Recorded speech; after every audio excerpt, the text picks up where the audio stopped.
પૂર્વ કચ્છ પોલીસે ગાંધીધામના એ ડિવિઝન પોલીસ મથક વિસ્તારમાં બનેલા ટ્રાન્સપોર્ટ વેપારીના અપહરણ અને કરોડોની ખંડણીના ચકચારી ગુનાનો ભેદ ઉકેલી કુલ 7 આરોપીઓની ધરપકડ કરી છે, જ્યારે 3 આરોપીઓ હજુ ફરાર છે.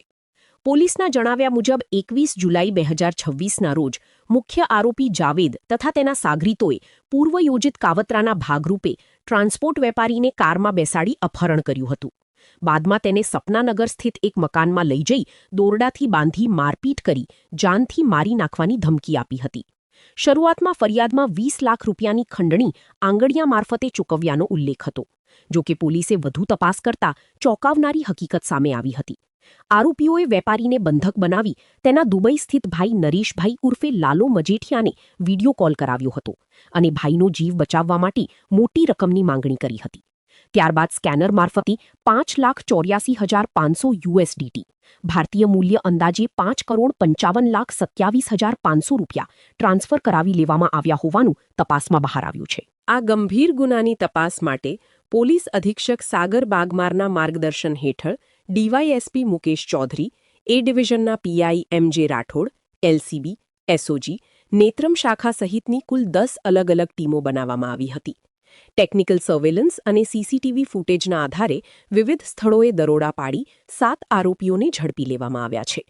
પોલીસે આરોપીઓ પાસેથી 11 મોબાઈલ ફોન તેમજ ₹9.68 લાખની રોકડ રકમ કબજે કરી છે.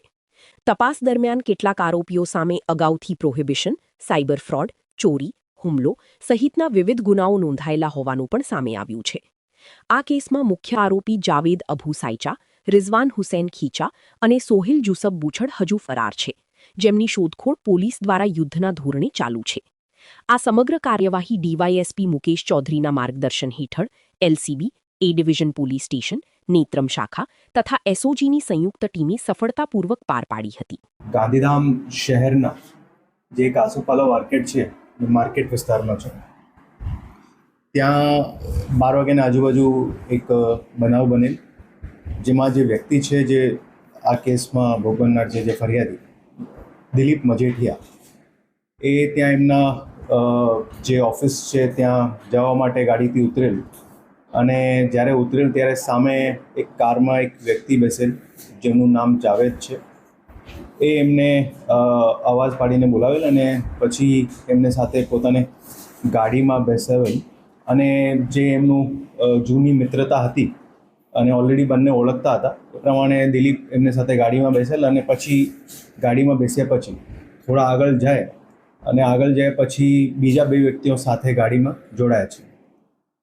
પછી જ્યારે બધા સાથે ગાડીમાં જોડાય તો દિલીપને જાવેદના ઘરે જઈને જાવેદના ઘરમાં દિલીપને દોરડાથી બાંધીને ગોંધી રાખે છે અને આ આખા બનાવ દરમિયાન પછી જાવેદ દ્વારા દિલીપના જે ભાઈ છે, જે દુબઈ રહે છે, એમને વિડીયો કોલથી કોન્ટેક્ટ કરવામાં આવેલ અને પછી એમને પાસેથી પૈસાની માંગણી કરવામાં આવેલ. જે આ પૈસાની માંગણી કરવામાં આવેલ, જેમાં જે જાવેદ છે, આ જાવેદ જે છે દિલીપ બાબતમાં, દિલીપના આખા પરિવાર બાબતમાં બધી વસ્તુ એમને પરિચયમાં અથવા તો જાણમાં હતી. એનું મેઇન કારણ હતું કે જે દિલીપ અને જાવેદના જે એક કોમન ફ્રેન્ડ છે, જેનું નામ છે હર્ષ સદાતપુરી. એ હર્ષ અને જે ભોગ બનનાર છે એ ઘણા ટાઈમથી મિત્રો છે અને ઓળખતા પણ હતા અને એ લોકોનો આપસમાં પૈસાનો વ્યવહાર પણ હતો અને એમાં જે દિલીપ છે એ હર્ષ પાસેથી ઘણી રકમ જે છે એમને માંગવાની પણ હતી, પેન્ડિંગ હતી. પછી જ્યારે જાવેદને ઘરે ત્યાં દિલીપને ગોંધી રાખે છે, ત્યારે જે એમને ભાઈ સાથે દુબઈથી જે વિડીયો કોલિંગથી કોન્ટેક્ટ થાય, ત્યારે એમને પાસેથી જે છે પૈસાની માંગણી કરવામાં આવે છે US ડોલરમાં. અને જે પૈસાની માંગણી કરવામાં આવે એ પૈસા જે છે એમને અલગ અલગ ઇલેક્ટ્રોનિક ટ્રાન્ઝેક્શનથી એ પૈસા આપવામાં પણ આવે છે જાવેદને.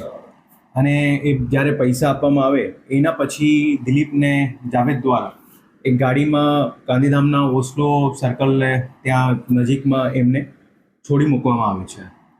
જ્યારે બનાવ બનેલ હતું, બનાવની જ્યારે પોલીસને જાણ થઈ, જ્યારે આ બધું ચાલતું હતું, ત્યારે તાત્કાલિક એ ડિવિઝન પોલીસ સ્ટેશનની ટીમ, LCBની ટીમ અને ખાસ કરીને રેન્જ આઈજી શ્રી ચિરાગ કોરડિયા સરના માર્ગદર્શન હેઠળ અલગ અલગ ટીમો આમાં ગોઠવવામાં આવેલ હતી.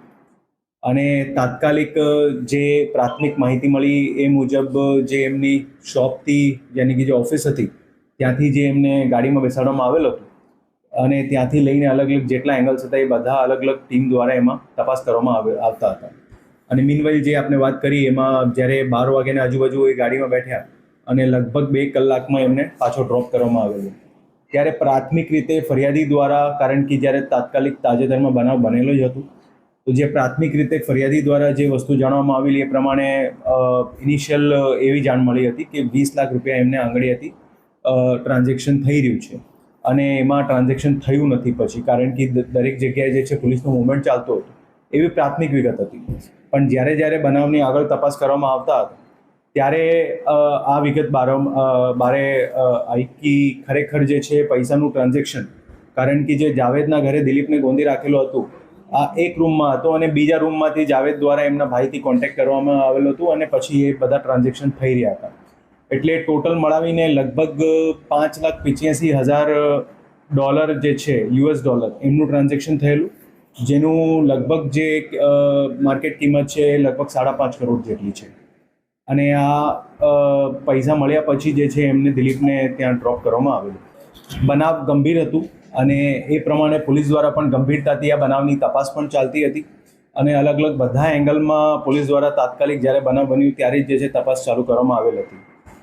અને જે બનાવની વિગત અત્યાર સુધીમાં ધ્યાને આવેલ છે, જે કારણ શું હતું, કોણ કર્યું, આખી વસ્તુ, એમાં જે સૌથી મેઇન વસ્તુ છે કે આખી પ્લાનિંગ જે છે હર્ષ સહદાતપુરી દ્વારા કરવામાં આવેલ હતી, જે દિલીપના મિત્ર પણ છે અને લગભગ એમની બધી બાબતોમાં હર્ષ સહદાતપુરીને ખબર હતી કે દિલીપનો પરિવાર શું છે, એમની એક્ટિવિટી શું છે, શું મૂવમેન્ટ હોય છે, બધી બાબતમાં.